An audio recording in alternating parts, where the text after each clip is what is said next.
রাগের মাথায় স্ত্রীকে 3 তালাক দেওয়ার পরে সেই স্ত্রীকে নিয়েই পুনরায় সংসার করার জন্য দিতে হবে হিল্লা বিয়ে। দূর সম্পর্কের এই দাদার কাছে দিয়েছিল তার বউকে হিল্লা বিয়ে। এখন এই দাদা নতুন বউকে পেয়ে কোনোভাবেই ডিভোর্স করতে চাচ্ছে না। বিস্তারিত আমরা তাদের কাছ থেকে জানার চেষ্টা করব। আসলে আপু, ঘটনাটা কি হয়েছিল একটু বলেন। ঘটনাটা হয়েছে, সে আমার আগের স্বামী ছিল আর কি। তো এক পর্যায়ে দেখা গেলো আমাদের আন্ডারস্ট্যান্ড ভালো ছিল না, অনেক ঝগড়াঝাটি হয়। তো হওয়ার মাধ্যমে এক পর্যায়ে কি হলো, আমাদের ডিভোর্স হয়ে গেলো। ও আমাকে ডিভোর্স দিয়ে দিছে। দেওয়ার পর এখন আবার ও আমাকে চাচ্ছে সংসার করবে। এখন তো আমাদের একটা নিয়ম আছে, রীতি যাকে বলে। এখন ওর সম্পর্কের দাদা হয়, তো তার সাথে আমাকে আর কি বিয়ে দিছে। এই যে দেখতেছেন, বিয়ে করছি, বসে আছি। এখন আসছে আমাকে নেয়ার জন্য। এখন তো উনি আমাকে দিবে না, আর আমিও যাব না। সে বুড়া হোক আর জোয়ান হোক, সে আমার হাজবেন্ড, তাকে আমি বিয়ে করছি, আমি যাব না। তা তো অবশ্যই, সে আপনাকে ডিভোর্স না দিলে তো আপনি এমনিতেই যেতে পারবেন না। ভাই, এই যে দাদা, আপনি যে কাজটি করছেন, ওনাকে তো আপনার কাছে হিল্লা বিয়ে দিয়েছিল, তাই না?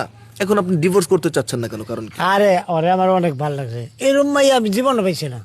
এই যে পুরা পাইছে, এমন একটা সুন্দর মাইয়া আমি জীবনে পাইছি না। আচ্ছা, এর লেগে আমি ওরে রেখে দেবো। এখন আপনাকে তো উনি হিল্লা বিয়ে দিয়েছে আপনার কাছে, এবং আপনার সাথে কথা ছিল যে আপনি তাকে বিয়ে করে পরবর্তীতে ডিভোর্স করে দিবেন, যাতে তার বউ নিয়ে সে সংসার করতে পারে। এটাই তো কথা ছিল। তাহলে কথা দিয়ে এখন কথা কেন রাখতেছেন না? শুনেন, আরে হ্যাঁ বাইল মাইরা আমাকে তোমার ডিভোর্স দিলাও আবার ট্রেন দিলাও। অন্য মাসে ট্রেন দিলে পরে দিত না, আবার ট্রেন দিলে পাইবা, আমি দিয়ে দেবো তোমার।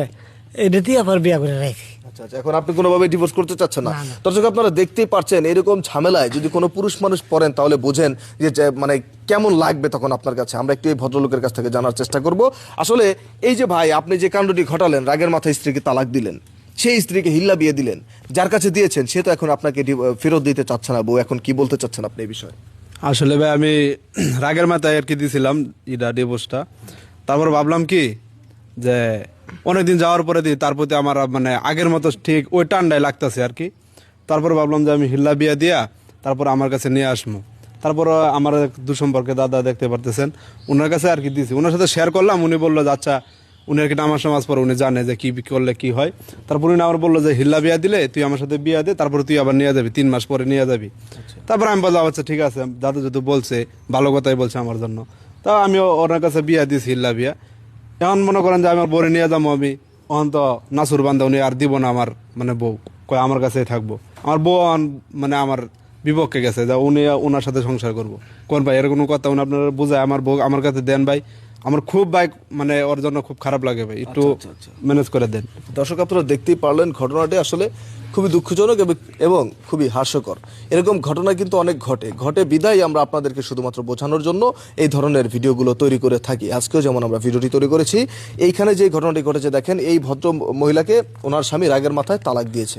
তো উনি যেটা দাবি করছে যে রাগের মাথায়, আসলে তালাক তো মানুষ রাগের মাথায় দিবে, খুশি হয়ে তার কেউ কাউকে তালাক দেয় না। আপনি রাগের মাথায় দেন বা খুশি হয়ে দেন, তালাক তো তালাকই। তালাক দেওয়ার সাথে সাথে কিন্তু আপনার স্ত্রী তালাক হয়ে যাবে। পরবর্তীতে যদি সেই স্ত্রীকে নিয়ে সংসার করতে চান, মুসলিমদের নিয়ম অনুযায়ী কিন্তু তাকে আবার হিল্লা বিয়ে দিতে হবে, এরকম কিন্তু একটা নিয়ম আছে। তো এই ধরনের দুঃসাহসিকতার কাজ কেউ কখনো করবেন না। সংসার লাইফে টুকিটাকি ঝগড়াঝাটি হবে, এই ছোটখাটো বিষয়গুলো নিয়ে কেউ এরকম বড় আকারে যে এক পর্যায়ে স্ত্রীকে তালাক, এই বিষয়গুলো কেউ কখনো ঘটাবেন না। ধন্যবাদ, সবাই ভালো থাকবেন।